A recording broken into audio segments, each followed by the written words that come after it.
পশ্চিমবঙ্গের রাজনীতিতে নতুন মোড় আনতে চলেছে অল ইন্ডিয়া মজলিসে ইত্তেহাদুল মুসলিমিন AIMIM।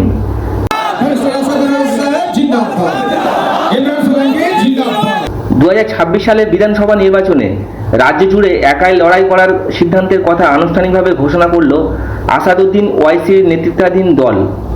রবিবার 22শে জুন কলকাতার মৌলালিতে অবস্থিত স্বামী বিবেকানন্দ অডিটোরিয়ামে আয়োজিত অনুষ্ঠানে AIMIM এর রাজ্য সম্মেলনে এই ঘোষণা দেন রাজ্য সভাপতি ইমরান সোলাঙ্কি এবং কলকাতা সভাপতি নাফিস আনসারি।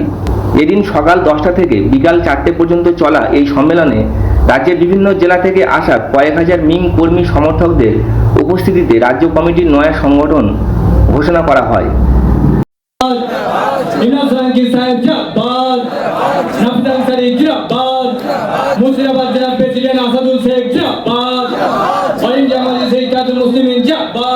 আমাদের সাধারণ সম্পাদক হিসাবে আমাদের আবু সিদ্দিক ভাই, আর একটা কথা মনে রাখবেন, আমাদের পার্টির সভাপতি হোক, সাধারণ সম্পাদক হোক, আমি আছি। আমাদের জেলায়, আমাদের ব্লকে আমরা কেউ নেতা নেই, শুধু কাজ করার জন্য পূর্ব দক্ষিণ 24 পরগনা সহ একাধিক জেলার সভাপতি নির্বাচন করে তাদের হাতে দলীয় পতাকা ও সার্টিফিকেট তুলে দেওয়া হয়। সংবাদ মাধ্যমের মুখোমুখি হয়ে রাজ্য সভাপতি ইমরান সোলাঙ্কি জানান, আমাদের দলে প্রচুর তৃণমূল সমর্থক যোগ দিচ্ছেন, এমনকি অনেকে মিমের প্রার্থী হয়ে 2026-এর বিধানসভা নির্বাচনে লড়তে ইচ্ছা প্রকাশ করেছেন। আমরা এই লড়াইয়ের জন্য সম্পূর্ণ প্রস্তুত। তিনি মুখ্যমন্ত্রী মমতা বন্দ্যোপাধ্যায়কে কটাক্ষ করে বলেন, ওয়াকফ সম্পত্তি সংক্রান্ত আন্দোলনের সময় মুখ্যমন্ত্রী বলেছিলেন এখানে আন্দোলন করলে তিনি সবচেয়ে বেশি খারাপ হবে। এছাড়াও মমতা বন্দ্যোপাধ্যায় আরও বলেছিলেন, আন্দোলন করতে হলে দিল্লিতে গিয়ে আন্দোলন করুন। সেই মন্তব্যের জেরে মিমের রাজ্য সভাপতি ইমরান সোলাঙ্কি বললেন, রাজ্যের মুসলিম জনতা আগামী নির্বাচনে ব্যালট বক্সে বুঝিয়ে দেবে। সোলাঙ্কি এক পর্যায়ে টাইটানিক প্রসঙ্গ টেনে বলেন, যেমন টাইটানিক জাহাজকে অডুবন্ত বলা হয়েছিল, কিন্তু একটি ছোট বরফখণ্ডের ধাক্কায় সেটাই ডুবে যায়। আমরা হয়তো এখনো ছোট দল, কিন্তু সময় এলে আমাদের ছোট ধাক্কাতে তৃণমূল কংগ্রেসও কাঁপবে। তিনি আরও জানান, মালদা, মুর্শিদাবাদ, উত্তর দিনাজপুর, দক্ষিণ দিনাজপুর, বর্ধমান, হুগলি, নদিয়া, হাওড়া, মেদিনীপুর সহ রাজ্যের নানা প্রান্ত থেকে বহু মানুষ মিমে যোগ দিয়েছেন। শুধু তাই নয়, তৃণমূল কংগ্রেস এবং CPM থেকেও অনেকে দলে আসতে আগ্রহ প্রকাশ করেছেন বলে দাবি করেন সোলাঙ্কি। এদিনের অনুষ্ঠানে কে কি বলেছেন এবং রাজ্য সভাপতি ইমরান সোলাঙ্কি এবং কলকাতার সভাপতি নাফিস আনসারি তিনি কি বলেছেন আমরা সরাসরি শুনবো।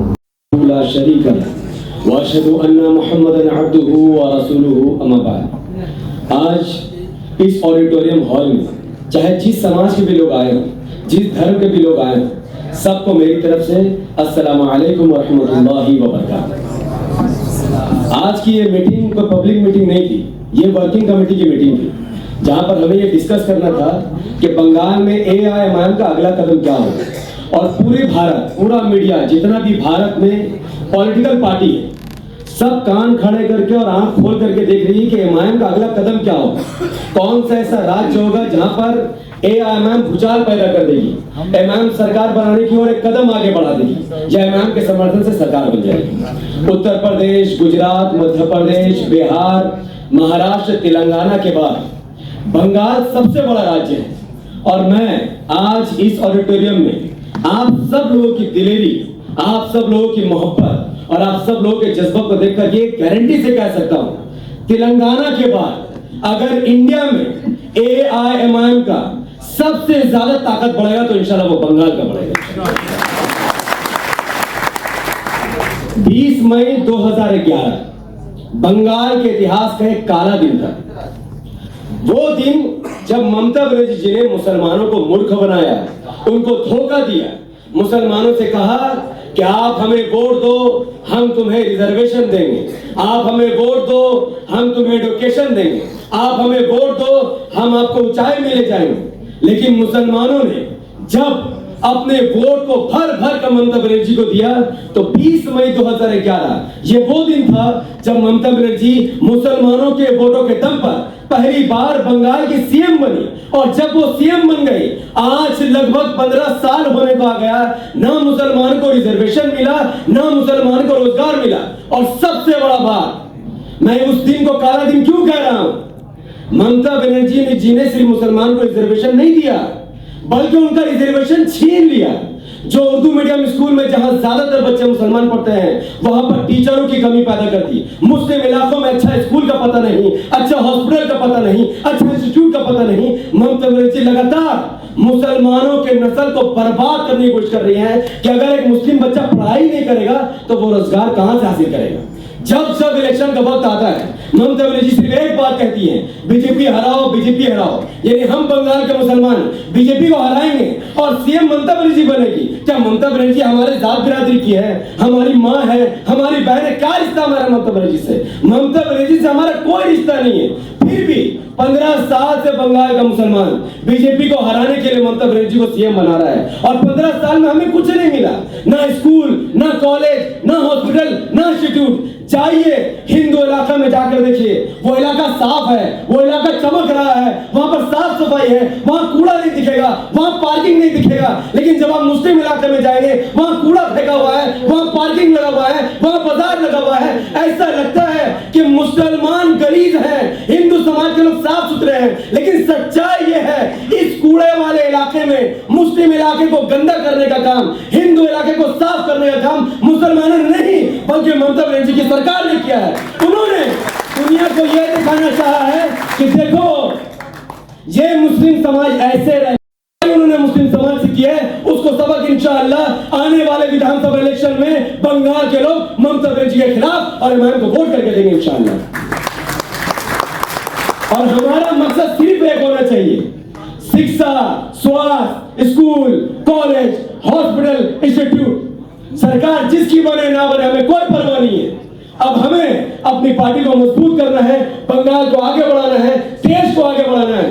बताइए पार्लियामेंट के अंदर जब असदुल ओवैसी साहब के सामने सीएबी का बिल पास हो रहा था, असद साहब अकेले बोल रहे थे।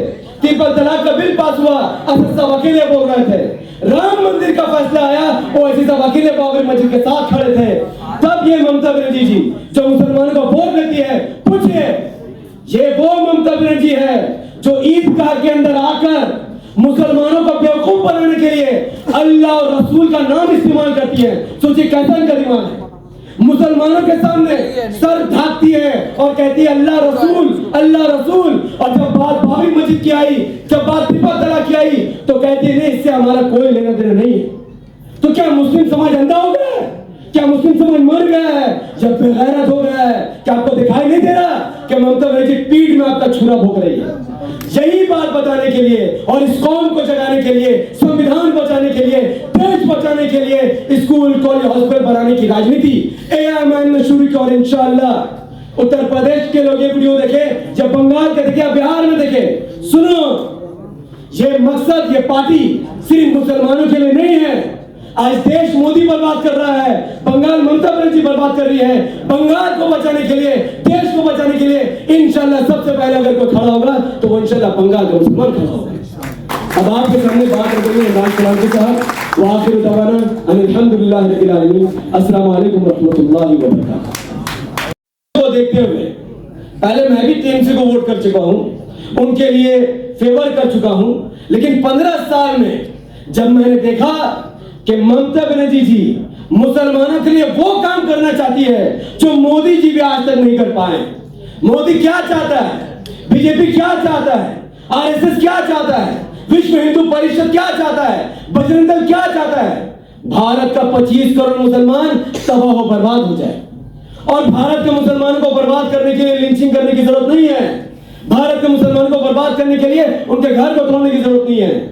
एक कौम तभी बर्बाद होता है जब उसके नस्ल को जाहिल बना दिया जाता है। और ममता बनर्जी जी की सरकार ने 15 साल में तमाम मुस्लिम इलाकों के स्कूलों में टीचर की कमी करके यही करने का काम किया है। तो आज कान खोलकर सुनो, भारतीय जनता पार्टी के लोगों, ममता बनर्जी जी के समर्थकों, टीएमसी सरकार और खुद ममता बनर्जी जी, 15 साल से जिस समाज को आपने धोखा दिया है और हर इलेक्शन में जो बीजेपी को हराने का ठेका दिया है, अब एआईएमआईएम पूरे बंगाल में, पूरे कोलकाता में, हर एक डिस्ट्रिक्ट में अपने लोगों से और हिंदू समाज के लोगों से भी ये कहेगी कि आओ बीजेपी को हराना है तो हमारा साथ दो, स्कूल चाहिए तो एमआईएम को वोट करो, अगर एजुकेशन चाहिए एमआईएम को वोट करो, अस्पताल चाहिए एमआईएम को वोट करो। इंशाल्लाह आने वाले विधानसभा इलेक्शन में लोग एमआईएम को वोट करेंगे, एमआईएम जीतेगी, बीजेपी अपने से हार जाएगी और बीच में जो ममता बनर्जी की सरकार वो गायब हो जाएगी। सवाल यही है कि हमारा मुद्दा क्या है। हमारा मुद्दा सिर्फ बीजेपी को हराना नहीं है, हमारा मुद्दा बीजेपी को हराने के साथ साथ इंग्लिश मीडियम स्कूल है, हमारा मुद्दा बीजेपी को हराने के साथ साथ अच्छा हॉस्पिटल है, हमारा मुद्दा बीजेपी को हराने के साथ साथ बंगाल का विकास है, जिसका सर्वनाश आज ममता बनर्जी भी कर चुकी है और मोदी भी कर चुका है। इन पार्टियों का देखिए चरित्र कैसा है। बीजेपी चाहता है कि बंगाल में सरकार बनाकर मोदी को मजबूत किया जाए, टीएमसी चाहती है कि एक बार फिर से टीएमसी की सरकार बने और ममता बनर्जी फिर से सीएम बने। और हम एमआईएम को लोग क्या चाहते हैं? हम चाहते हैं कि एमआईएम बंगाल में मजबूत हो ताकि बंगाल आगे बढ़े, देश आगे बढ़े। हमारा मकसद हमारे लोगों को सीएम पीएम बनाना नहीं है। और ये बहुत बड़ा फर्क है टीएमसी बीजेपी जैसे पार्टियों में और एआईएमआईएम में। वक्फ बिल का मुद्दा आया, ममता बनर्जी ने मुसलमानों को मुंह पर थूक दिया। क्या कहा उन्होंने कि बंगाल में कोई आंदोलन नहीं करेगा, जो आंदोलन करेगा तो उसका सबसे बड़ा दुश्मन मैं हूं। तो ममता बनर्जी इतना घमंड में क्यों चूर है? उनको लगता है कि बंगाल का मुसलमान सोया हुआ है, बंगाल में मुसलमान टीएमसी के लिए दर्री बिछाने के आगे गिरा हुआ है। लेकिन जब बंगाल के लोग एआईएमआईएम से जुड़ेंगे, एमआईएम का साथ देंगे, एमआईएम को वोट करेंगे, तब ममता बनर्जी जी को पता चलेगा कि যে আমরা ওয়াকফ নিয়ে যখন আন্দোলন করা হচ্ছে দীর্ঘ ৬-৭ মাস ধরে এই পশ্চিম বাংলার জমিনে, আজকে আমরা দেখতে পাচ্ছি আজ থেকে 4 বছর 6 বছর আগে যখন নূপুর শর্মা নবীন জিন্দাল যখন আল্লাহ রসুলের নামে কটাক্ষ কটূক্তি বাক্য উচ্চারণ করে, আমরা যখন এই বাংলাতে আন্দোলন করি তখন এই মুখ্যমন্ত্রী মাননীয় মমতা বন্দ্যোপাধ্যায় বলেছিলেন পশ্চিম বাংলার জমিনে আল্লাহ রসুলের নিয়ে যারা অবমাননা করেছে তাদের জন্য এই পশ্চিম বাংলায় আপনি আন্দোলন করতে পারেন না, আপনি দিল্লি চলে যান। তাহলে মাননীয় মুখ্যমন্ত্রী আপনি কেন এই বিজেপি সরকারের বিরুদ্ধে এইখানে আন্দোলন করেন? আপনি প্রত্যেকটা আন্দোলন দিল্লি গিয়ে করবেন, আপনার এখানে কোনো অধিকার নেই আন্দোলন করার জন্য। আজকে যখন আমরা বাংলা জুড়ে ওয়াকফ নিয়ে আন্দোলন করছি, আপনি মাননীয় মুখ্যমন্ত্রী আপনার কিছু চামচা রয়েছে তাদের দিক বলাচ্ছেন, শওকত মোল্লা দিয়ে বলাচ্ছেন, সিদ্দিকুল্লাহ চৌধুরী দিয়ে বলাচ্ছেন, আপনি আরো কার দিয়ে বলাচ্ছেন,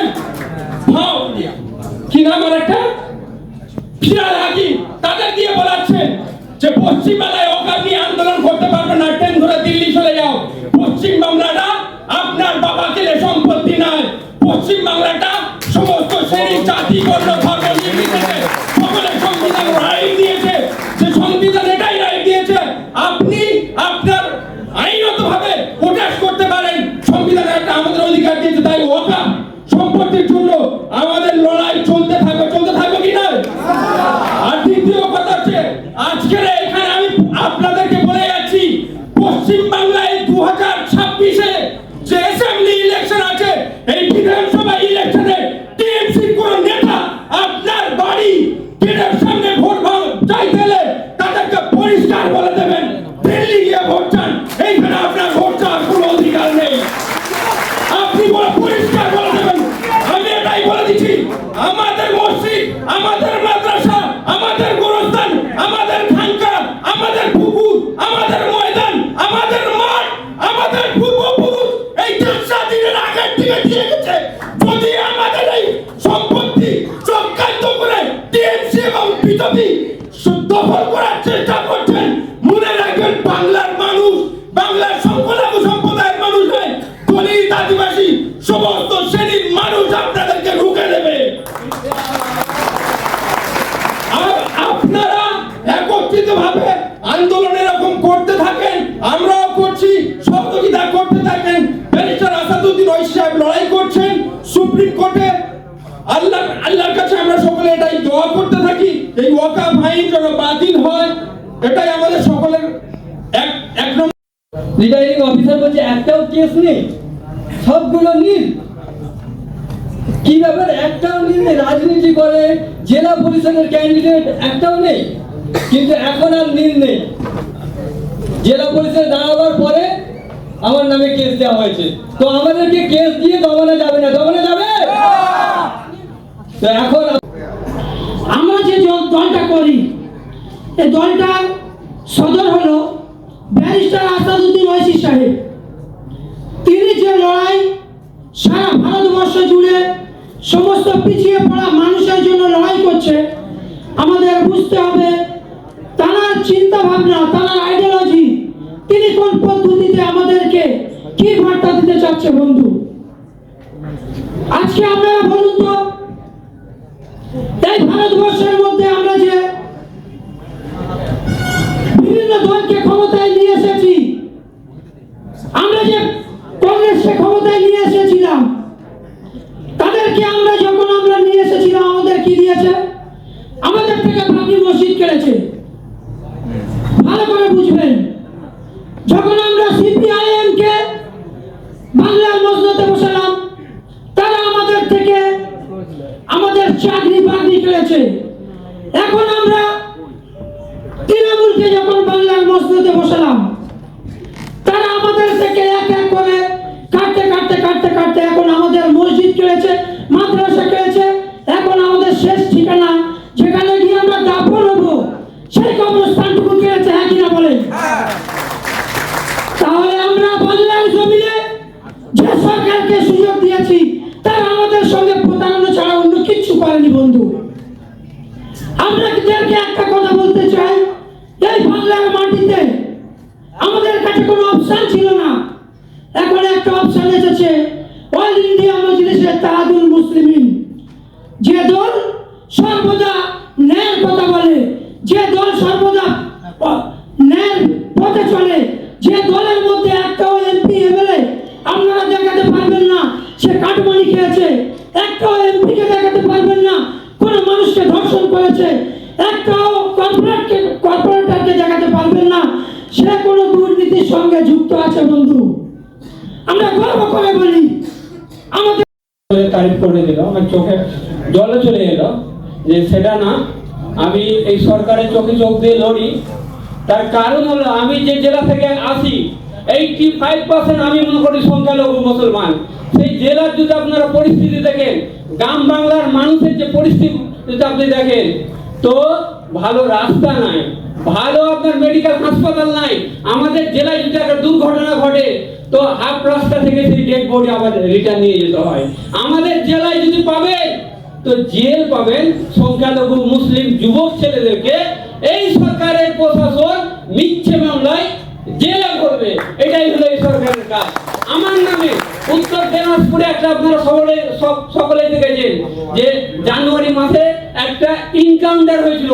আমি খালি 2 লাইন লিখেছিলাম যে রাজ্যের প্রশাসন যদি জজ হয়ে যাবে তো দেশের সুপ্রিম কোর্ট হাইকোর্ট কিসের জন্য আছে? তার জন্য আমার উপরে এখন অবধি আমার ওয়ারেন্ট বাইর হয়েছে, নর্মাল সেকশনে আমার উপরে এফআইআর করেছে। আমি আমার দেশের আইনের উপরে ভরসা আছে, আমি সুপ্রিম কোর্টে গেছি, আশা করি না আমার সামনে সপ্তাহের মধ্যে বেল হবে। তারপরে জেলায় ফিরে আমি রাজ্য প্রশাসন, মুর্শিদাবাদ প্রশাসন এবং এই সরকারকে আমি ধুল চাটাবো। 21-এর নির্বাচনে এই সরকারের মন্ত্রী থেকে বিধায়ক সবাই আমাকে চিনার চেষ্টা করেছিল।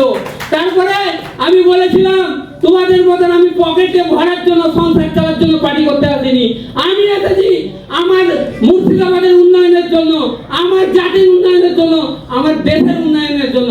আর আমরা এমন একটা লিডারের ঝান্ডার তলে কাজ করছি, ব্যারিস্টার আসাদুদ্দিন ওয়াইসি, যে কিছুদিন আগে আপনারা দেখলেন কেন্দ্রের শাসক সরকার কালা কানুন পাস করলে সেই কানুনের বিরুদ্ধে ব্যারিস্টার আসাদুদ্দিন ওয়াইসি সাহেব দেশের প্রধানমন্ত্রী নরেন্দ্র মোদীর চোখে চোখ দিয়ে একাই লড়াই করেছে। দ্বিতীয় কাজ, প্রথম ব্যারিস্টার আসাদুদ্দিন ওয়াইসি সাহেব সুপ্রিম কোর্টে গেছে, তারপরে তো অন্যরা গেছে। তার যদি আমরা হাতকে না শক্তিশালী করি, আগামী দিনে আমাদের হয়ে কে কথা বলবে বলেন? আজ বিজেপির হিন্দুত্ববাদী রাজনীতির চাপে মমতা ব্যানার্জি আপনার আমার টাকা নিয়ে, যাকে আমরা ভোট দিয়ে জিতিয়েছি স্কুল করার জন্য, রাস্তা করার জন্য, দীঘাতে মন্দির তৈরি করছে 100 টাকা খরচা করে। আজ বাংলার ঘরে ঘরে প্রসাদ তারা পেটাবে, সেটা তার ধর্ম করতে পারে, কিন্তু এই সরকারকে আমরা ট্যাক্স দিই, আমরা তো ভোট দিই, তা আমরা আশা করতে পারি দীঘাতে আমাদের একটা মসজিদ, সেখানে আমাদের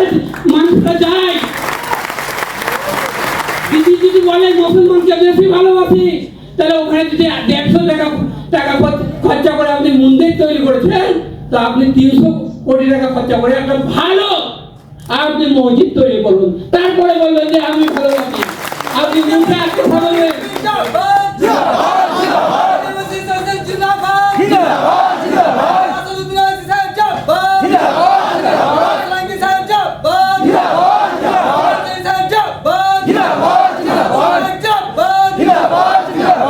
আর এই রাজ্যের মুখ্যমন্ত্রী মমতা ব্যানার্জি, সে ব্যক্তি হলো প্রতিবাদী কণ্ঠ,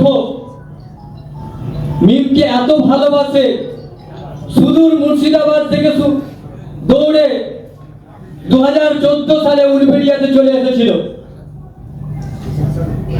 তখন আমরা মিম শুরু করেছিলাম সর্বপ্রথম উলবেড়িয়াতে। এখনো তিনি মিমের জন্য জীবন দিতে প্রস্তুত। সব সময় বলে সাজিদ ভাই আপনি লড়ে যান, আছি আমরা, ইমরান ভাই আছেন, নাফিস ভাই আছেন, সব সময় তিনি রাজ্য সরকারের চোখে চোখ রেখে কথা বলেন, সব সময় তার নামে কেস দেওয়া হয়। কদিন আগে আবার সোশ্যাল মিডিয়ার নামেও কেস দেওয়া হয়েছে, সাইবার ক্রাইম, তাকে জেলে কয়েকবার রাখা হয়েছে। সেই লড়াকু নেতা, আমি যাকে খুব ফলো করি, আমি যখন ফেসবুক খুলি দুজন ব্যক্তির আইডি খুব দেখি।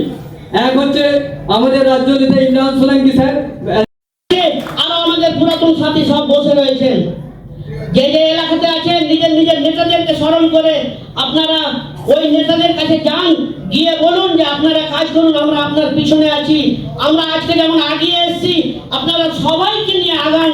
এই মেসেজ আমি এখান থেকে দিতে চাই। মজলিসে ইত্তেহাদুল মুসলিমিন আপনি কাউকে দেখে করবেন না, ব্যারিস্টার সাহেবকে স্মরণ করে এমআইএম এর কাজ আপনারা আগিয়ে যান। আমি প্রতিজ্ঞা করছি, আমি যদি আপনারা ডাকবেন আমি অবশ্যই আসবো। ইমরান ভাইয়ের পুরো টিম আপনাদের পাশে আছে, প্রশাসনের ভয় দেখিয়ে আমাদেরকে এমআইএম থেকে কেউ রুখতে পারবে না। ইনশাআল্লাহ আবার আমি বলবো কিছু কথা, আবার নেক্সট টাইম প্রোগ্রাম আমরা এর থেকে বড় প্রোগ্রাম নায়ক যিনাকে দেখে আমরা সবাই এর পিছনে যাচ্ছি, যিনার নাম হচ্ছে ব্যারিস্টার আসাদুদ্দিন ওবেসী সাহেব।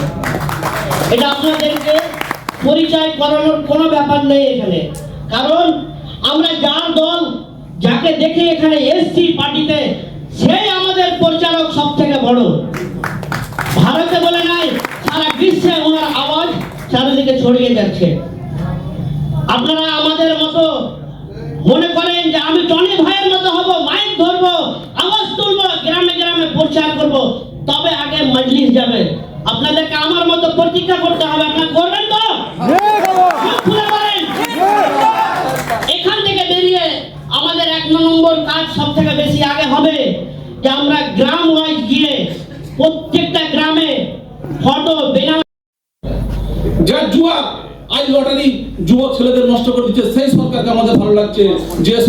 যে সরকারের মেন উৎস হচ্ছে আয়ের উৎস হচ্ছে লটারি, মদ, সিগারেট, বিড়ি, তিরঙ্গা, গুটকা, সেই সরকারকে আমাদের ভালো লাগছে। আমাদের ভালো লাগছে না আসাদুদ্দিন ওয়াইসি সাহেবকে, ভালো লাগছে না শিক্ষিত একজন ব্যক্তিকে, ভালো লাগছে না ব্যারিস্টার একজন ব্যক্তিকে, ভালো লাগছে না ইমানদার একজন ব্যক্তিকে।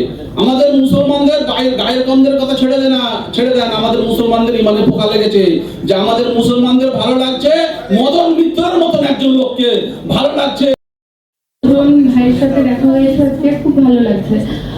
এবার দেখুন, আমরা প্রত্যেকেই একটা জায়গায় গর্বিত আমাদের সুপ্রিমোর জন্য, কারণ একমাত্র আমাদের সুপ্রিমোই সেই মানুষটা যে প্যালেস্টাইনের ছোট ছোট শিশুদের কান্নার আওয়াজ, যার সেই কান্নার আওয়াজের যোগ্য উত্তর উনি দাঁড়িয়ে দিয়েছিলেন। তো সেই কারণে আমার কাছে উনি হিরো, এবং আমি বিশ্বাস করি আমরা প্রত্যেকে গর্বিত যে আমরা আজকে এই জায়গায় এই মিমের যে আমাদের কর্মী সভা হচ্ছে সেখানে একত্রিত হতে পেরে আমরা সকলেই গর্বিত। আপনারা, আর আজকের এই সভার আসল হিরো কিন্তু আপনারা, কারণ সারাটা বছর আপনারা আমার चाहती हूँ। मुझे कोई पोस्ट ये वो नहीं चाहिए, मैं चाहती हूँ कि हम लोग की मुस्लिम कम्युनिटी आगे बढ़े, और ऐसे आगे नहीं बढ़े, आप समझ रहे हर जगह मैं कैसे एक वर्ड यूज करूँ, चमचागिरी करके ही आगे बढ़ रहे हैं। उनको कुछ हासिल नहीं हो रहा सिवाय झंडा पकड़ने के, हम लोग का लाइफ में और कुछ कुछ नहीं है। एजुकेशन रिलेटेड यहाँ पे जैसे कल नफीस भाई का फेसबुक में मैंने देखा कि वो हेल्थ पे काम करना चाहते हैं, एजुकेशन पे काम करना चाहते हैं, एकदम सही बात बोले, पर एम्प्लॉयमेंट में अभी तक किसी ने सोचा नहीं है। हेल्थ और education is a good thing, मगर अगर हम लोग के पास जॉब ना हो, क्योंकि आजकल जो आप दौर देख रहे हैं, आज जो दौर देख रहे हैं, क्या क्लैशेस हो रहा है, फाइनेंशियली क्राइसिस। और जब हम लोग एकजुट होंगे, हम लोग अभी तो स्टार्ट ही हुआ है, अभी हम लोग सोल्जर बनना स्टार्ट किए हैं। हम लोग ओवैसी साहब का एकजुट होके उनको बंगाल में लाना ही होगा, चाहे जैसे भी, एनी ऑफ कॉस्ट। हम लोग को हिंदू मुस्लिम एकदम नहीं सोचना है। हिंदू का भी टैक्स आता है, मुस्लिम का भी टैक्स आता है। मिडिल क्लास आजकल दब के ही रह रहा है, और हम किसी रिलीजन के बारे में नहीं बोलना चाहते। हम मुस्लिम हैं तो हम ओवैसी साहब को सपोर्ट इसलिए नहीं कर रहे, ओवैसी साहब को कॉन्स्टिट्यूशन के हिसाब से सपोर्ट कर रहे हैं। ही इज अ बैरिस्टर, वो सिर्फ मुसलमान को नहीं कर रहे, हिंदू मुस्लिम नहीं कर रहे। आज जो सिंदूर जो पाकिस्तान में अटैक हुआ, जो जाके हुआ है, क्यों हुआ है? तो वो हिंदू मुस्लिम करते तो वो तो मोदी का तारीफ ही नहीं करते। वो जिस दिन मोदी सही काम करेगा तारीफ के लायक है, जिस दिन खराब काम करेगा, वो कोई भी पार्टी हो। ओवैसी सर मुस्लिम को शरीयत के हिसाब से भी फॉलो करते हैं और कॉन्स्टिट्यूशन को भी लेके चलते हैं। आप लोग प्लीज, आप लोग, और मैं सबसे गुजारिश करती हूँ, अपने घर की लड़कियां जो हैं, एचएस के बाद बहुत लड़कियों का शादी हो जाता है, आप लोग प्लीज एजुकेटेड करें, क्योंकि एजुकेशन है तो हम लोग कॉन्स्टिट्यूशन को संभल के आगे बढ़ेंगे, अपनी पावर को, अपनी डिग्निटी को मेंटेन करें, माइनॉरिटीज बन के ना रहें। चलिए इतना ही बोलती हूँ, अल्लाह हाफिज, थैंक यू। আমি একটা ছোট্ট স্ট্যাটিস্টিক্স দিচ্ছি আপনাদেরকে, কিভাবে মানুষ মরেছে। প্রত্যেক দিন 35টা করে শিশু মারা গেছে, এবং আজ অবধি প্রায় 18,000 শিশু মারা গেছে। নভেম্বর 2023 থেকে জুন 2024 অবধি প্রায় 67,000 মানুষ মারা গেছে, এবং তার মধ্যে প্রায় 59.1% হচ্ছে মহিলা। গাজার 60% মানুষের বাড়িতে, প্রত্যেকের বাড়িতে একজন করে তারা নিজের আত্মীয়কে হারিয়েছে। সব থেকে পৃথিবীর বেশি অঙ্গ হারানো শিশুর সংখ্যা আজ কিন্তু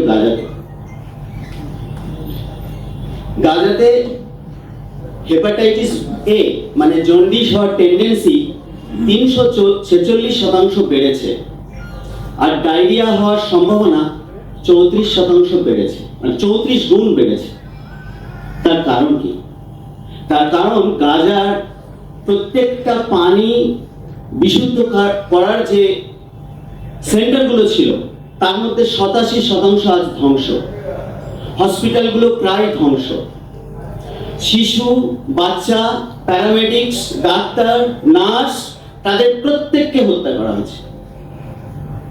এটা যদি জেনোসাইড না হয় তাহলে কি? আপনারা নিশ্চয়ই শুনেছেন, একটা ছেলে কামার, তার 12 বছর বয়স, সে তার মাকে হারিয়েছে, আর তার মা শুয়ে আছে, তার মায়ের সামনে বলছে, মা তুমি কি শুনতে পাচ্ছ না? মা তুমি কি উঠবে না? বা আপনারা নিশ্চয়ই রজবের ওই ঘটনাটা শুনেছেন, একটা 6 বছরের শিশু কন্যা, যার অডিওটা এখনো ইউটিউবে আছে, আপনারা কি শুনতে পারেন?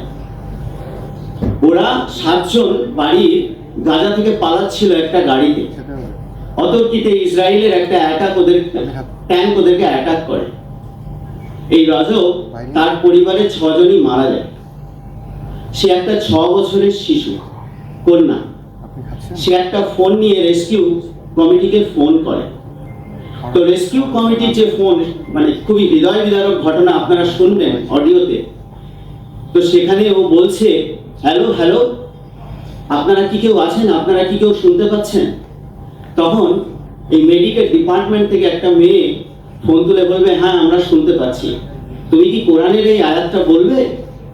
তখন ওকে আউযু বিল্লাহি মিনাশ শাইতানির রাজিম, বিসমিল্লাহির রহমানির রহিম, আরো দু একটা আয়াত বলছে, কিন্তু ও তো শিশু, ও কিছুটা বলতে পারছে, কিছুটা বলতে পারছে না। তারপর বলছে যে, তুমি কোথায় আছো? বলছে, আমি যেখানে আছি আমার পরিবারের সবাই মারা গেছে। বলছে, তুমি কোথায় আছো? বলছে, শেষে বলছে, দিন আগে একটা ইন্টারন্যাশনাল রিপোর্ট বেরিয়েছে যে ভারতবর্ষের মানুষের মধ্যে ভুল খবরকে বিশ্বাস করার প্রবণতা প্রায় 97%। মানে ফেক নিউজকে বিশ্বাস করার যে টেন্ডেন্সি, সেটা ভারতবর্ষের মানুষদের মধ্যে সব থেকে বেশি এবং তার সংখ্যা প্রায় 97%। সেই জায়গায় দাঁড়িয়ে এই জার্নালটা, লন্ডনের একটি জার্নাল, এদের ক্রেডিবিলিটি 98.3%।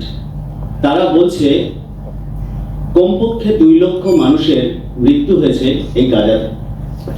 এখন গাজাটা কেমন আপনারা যদি কেউ না জেনে থাকেন, যারা জানেন না তাদের জন্য আমি একটু বলতে চাই।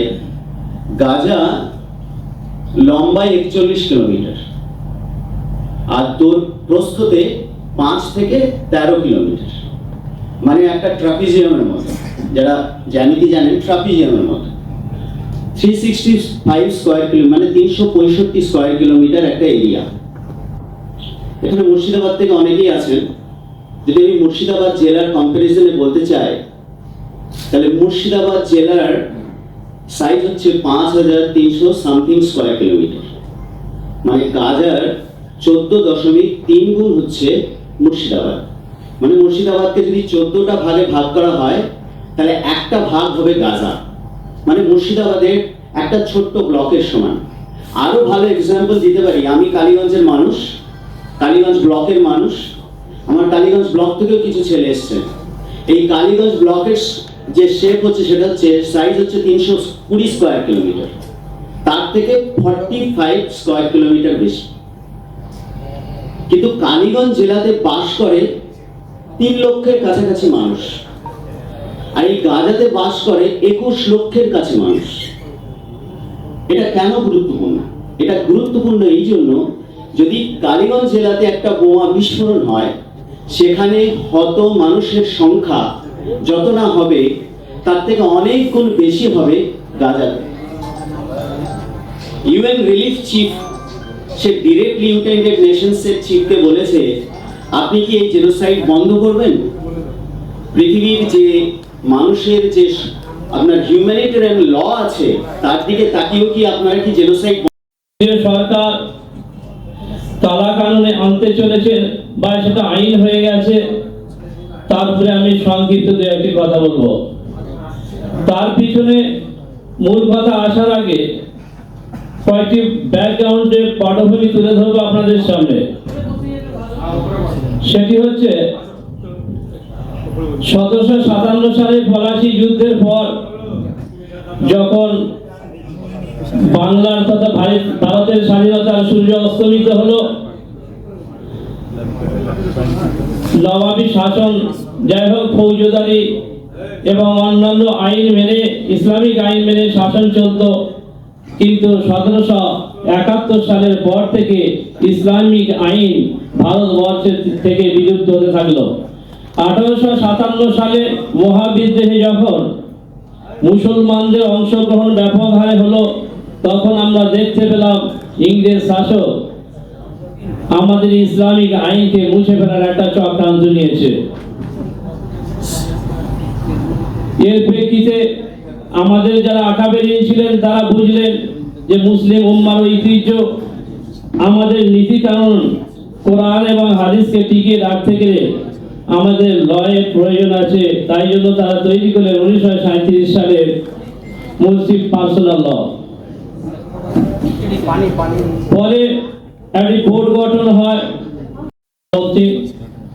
এবং কান্তি গাঙ্গুলি মধ্য পর্ষদ শিক্ষার মধ্যে ছিলেন। যাই হোক, আমি ব্যক্তিগতভাবে আসাদুদ্দিন ওয়াইসি সাহেবকে ভীষণভাবে আমি পছন্দ করি এবং ওনাকে আমি খুব ভালোবাসি। ওনার যে ব্যক্তিত্ব, ওনার যে মেধা, ওনার যে ত্যাগ, মিল্লাতের জন্য যে ওনার যে আত্মত্যাগ, সেটা চিরকাল অবিস্মরণীয় হয়ে থাকবে। এবং এরকম আরো এমআইএম, এআইএমআইএম এর মধ্য দিয়ে আগামী দিনে এরকম লড়াকু নেতা উঠে আসুক, আমরা সবাই তার জন্য কামনা রাখি। এবং সর্বপ্রথম আসাদ সাহেব যে বার্তা 2026 ইলেকশন, আমাদের কর্মী বিভিন্ন জেলাতে, আমাদের পশ্চিমবাংলায় কাজ হয়, আমাদের রাজ্যে সবাই আমাদের একটা পরিবার, সবাই আজকে জানতে পেরেছি। কেউ মুর্শিদাবাদ আছে ওরা জানে না মালদা কী সংগঠন, মালদা যে থাকে ওর জানে না সাউথ চব্বিশ কী সংগঠন। এটা উদ্দেশ্য ছিল কি আমরা শুধু একটা ডিস্ট্রিক্টে নেই, সবাই দুজন সবাই জানতে পেরেছে। আর দ্বিতীয় কথা সবথেকে যে মেন উদ্দেশ্য আমার আছে, এটা আগামী 2026 নির্বাচন। কোন কোন জেলা থেকে কতজনকে জয়েন করালে? আজকে দেখা হলো অনেক জেলা থেকে কর্মী মানে সব দিকে আপনি বলেছেন ডিস্ট্রিক্ট আমাদের গোটা পশ্চিমবাংলা থেকে লোক এসেছে, মালদা, মুর্শিদাবাদ, উত্তর দক্ষিণ দিনাজপুর, বর্ধমান, আসানসোল, পূর্ব বর্ধমান, পশ্চিম বর্ধমান, মিদনাপুর, হুগলি, হাওড়া জেলা, সবাই থেকে সব জায়গা থেকে এসেছে। দেখলাম অনেক জায়গা থেকে অনেক জেলা থেকে আপনাদের দলে যোগদান করেছে আজকে, কী বলবেন? আলহামদুলিল্লাহ আমাদের পার্টি আপনাদের মানে আছে জয়েনিং হয়েছে সেটা কিছু নেই, এত লোক জয়েন করতে চাইছে পার্টি। আর আমাদের কাছে এখন থেকে পার্টির প্রার্থী আসছে, ইলেকশন লড়ার জন্য এসেছিল কি আমরা ইলেকশন তাদের লড়তে চাইছি বিধানসভা আগামী। বড় বড় নেতারা টিএমসি, সিপিএম, কংগ্রেস সবার আসছে। কোন দলের সঙ্গে লড়াই করবেন? আমরা আছি, আমি লড়ছি। আমি এটা আসাদ সাহেব। আর তৃণমূল বলছেন যে আপনাদেরকে ভোট দেওয়া মানে এই ভোটটা নষ্ট হবে, কি বলবেন? তাহলে একটা কথা বলুন তো, তৃণমূল আপনি জিজ্ঞেস করবেন তো তৃণমূল যা বলছে, আপনার গোয়াতে গিয়ে কার সুবিধা করেছেন আপনি? তারপর এখন ইলেকশন আমাদের হয়েছে পশ্চিমবঙ্গ আপনার ত্রিপুরাতে,